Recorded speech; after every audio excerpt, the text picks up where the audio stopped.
Good morning, dear students. Welcome to this session on pre-stressed concrete, Unit 3 of your syllabus, loss of pre-stress. We have discussed in detail about the loss of pre-stress, where we have come across six types of losses. Out of six types of losses, we have started with the first one is like loss of pre-stress due to elastic shortening of concrete. So the major aspect in this elastic shortening loss is due to modular ratio. It is simply by multiplying the modular ratio with respect to the stress in concrete at that particular level of steel will give you loss of stress in steel. This is what is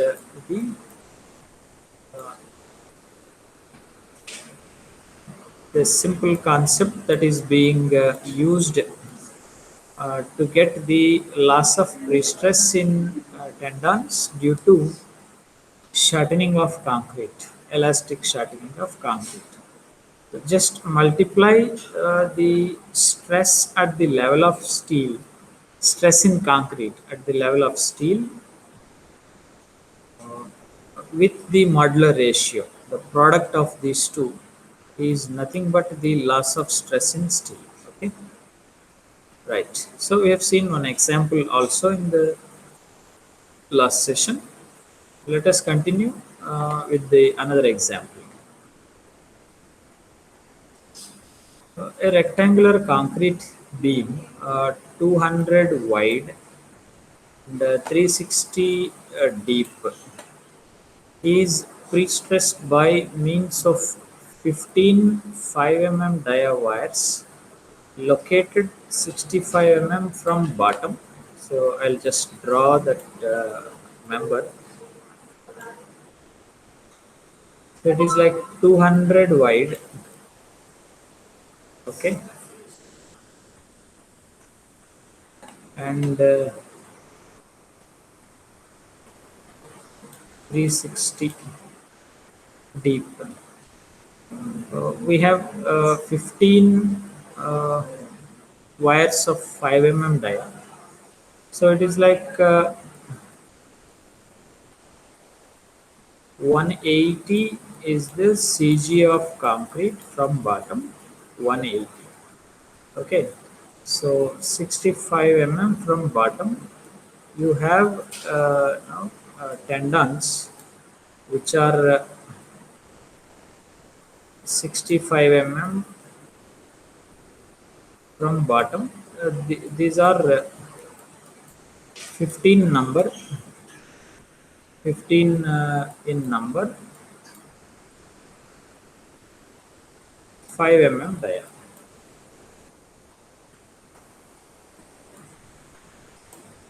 Okay, and now top there are three wires of 5 mm dia.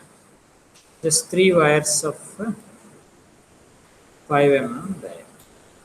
Okay, right, and they are located at 25 mm from top.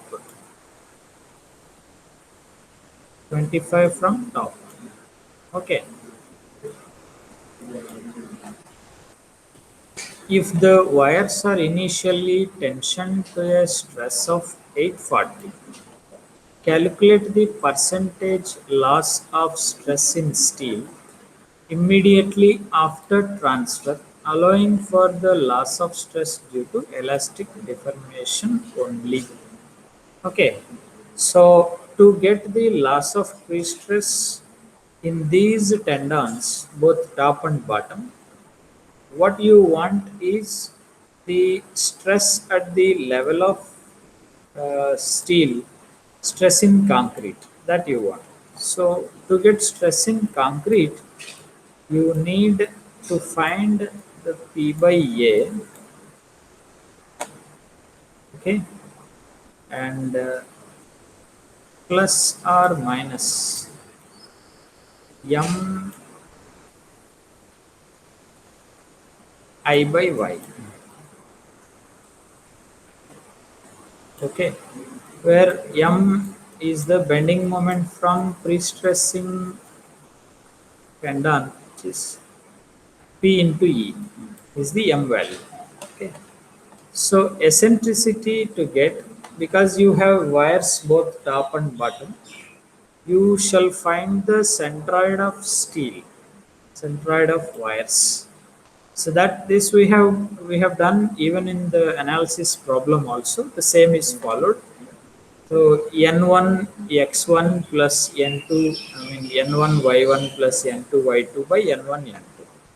So n1 means number of wires, bottom they are 15, y1 from reference, that is bottom line is the reference. From reference, what is y1 value? 65 mm. n2 3 number. y2 means from bottom where they are. So total 360 minus 25.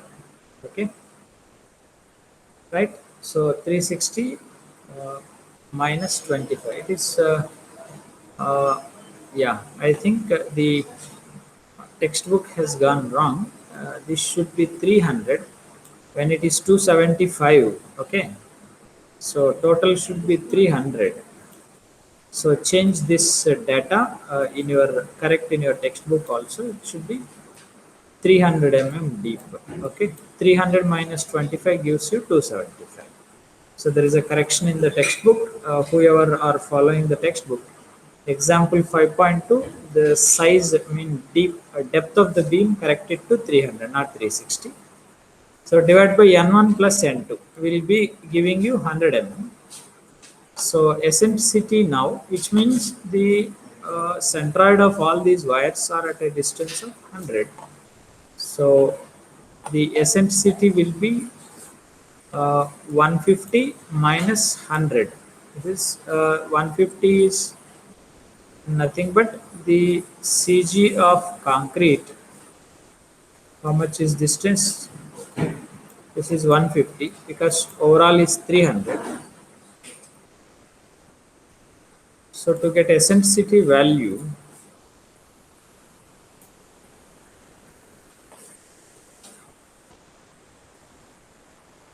we will be taking half of this distance. So this is 150, and you got the CG of wires as 100. So the which means that the effective location of all these wires are at a distance of 50 from the centroid of concrete. That is eccentricity value, right? Because you need a common location for steel to get these stresses. uh, as they are distributed, top there are some bars, bottom there are some bars. Okay, so we are finding some effective location of these bars, that is 50. Okay, so eccentricity is 50 and area of concrete is like 200 by 300, that is what you are getting, the cross sectional area, and moment of inertia bh cube by 12. So this is 300, unlike the given in that should be typographical error in the textbook. So 360 is not the value. 300 is the depth of the beam. Right. Pre-stressing force stress is given into cross-sectional area. 5 is the bar dia, each bar dia. So pi d square by 4. Total number of bars 18, so that will give you 300 kilonewton. Now to get stress in the concrete at the level of top wires, we want stress at this level and stress at this level, bottom and top. So stress at the level of top is P by A minus. What is the reason? This is a beam. You are pre-stressing by a wire which is below the CG line of concrete, is going to bend in the hogging manner, so top tension. So bending will be top tension. Tension means minus you have to use. Okay, right? So this is P by A, P E by I into Y. Top wires are at a distance of what? 150 minus 25, right? This is 25. From CG line, the distance of location where you want stress is 150 minus 25 is 125. Okay, this is this distance. Y means that one. Okay, so that is giving you 0.83 Newton per mm square is the stress in concrete where the top wires are there. Okay. Next, similarly at the bottom wires location, P by A, P is 300 kilonewton converted to newtons by cross sectional area plus, because now beam is bending like this because of the pre-stress. So bottom compression, so there will be plus P into E is eccentricity of the wire's effective location divided by I into Y. Y means location of the wires, nothing but where you want stress. So this is 65 from bottom. What we want is from CG of concrete at what distance it is. 150 minus 65. Okay, that is what is 85. Right? This is like 150 minus, they are at 65 distance from bottom. Okay, so this is the value.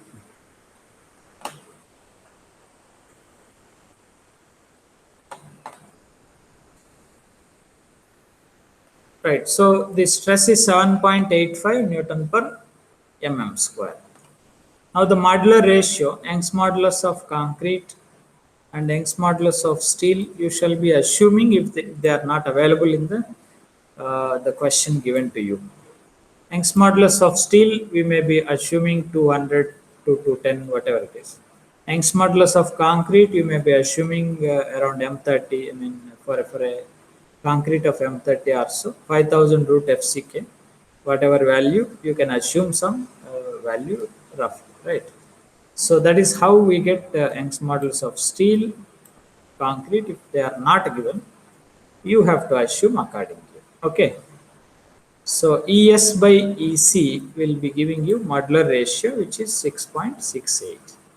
Now the loss of stress in top wires is something like alpha into stress value. What is stress value for top wires? 0.83 in concrete at the level of top wires. So alpha into F value, 5.55 is the stress value, loss of stress. So out of the stress, whatever they are induced initially, this much is the loss. Similarly, bottom wires, so alpha into stress, 52.5 is the loss in stress. Okay. Okay. Now we get percentage. So what is the stress in each wire? 840. What is lost? 5.55 in top wires. So percentage loss in top wires is 0.66%. Bottom wires, loss value is 52.5. Each wire stress is 840. So loss is 6.25%. So bottom wires have got more loss than top wires. Okay. So this is about the finding loss of stress due to elastic shortening of concrete if the wires are distributed both at top and bottom. Okay, we will be finding the location E eccentricity of the bars because they are distributed. Some bars are at top, some bars are at bottom. So you have to get the centroid of steel that will be used for calculating eccentricity. Okay, so centroid of steel is 100 mm from bottom So eccentricity means from CG of concrete where the steel bars are. So from CG of concrete, the steel bars are, effective position is 50 mm. Okay.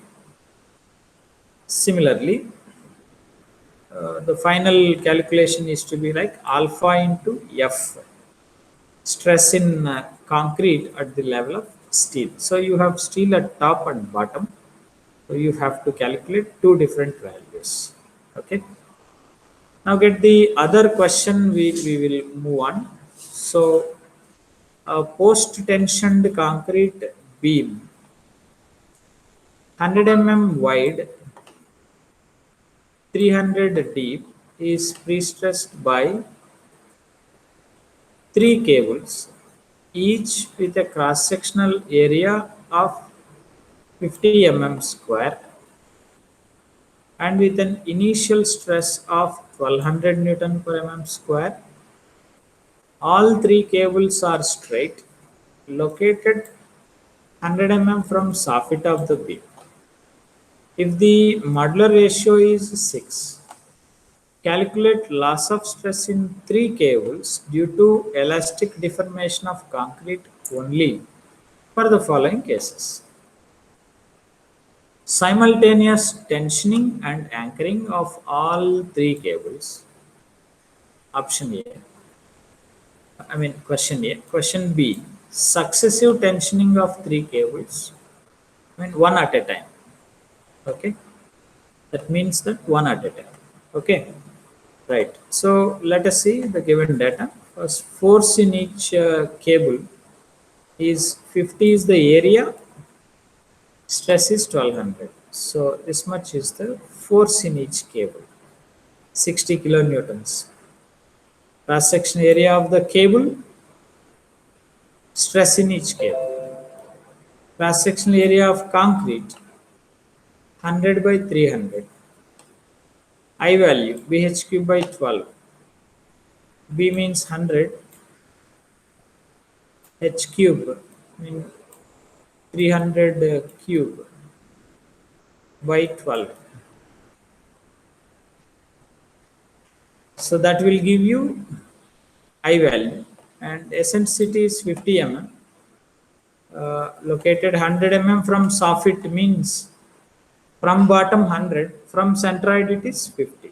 Okay, because you have CG of concrete at 150 from bottom is 150, total 300. So there the steel bars are located 100 mm from bottom. Okay, so from here the steel bars are 50 mm. Okay, so that is eccentricity. And distance y, that means the location where you want stress, wherever you have steel. So steel is at 50 mm from centroid, we want stress at 50 mm only. So now finding the stress value, P by A, P is 60 plus P into E into divided by I into Y. So that is 2.7 Newton per mm square. So this is the stress in concrete wherever steel is there.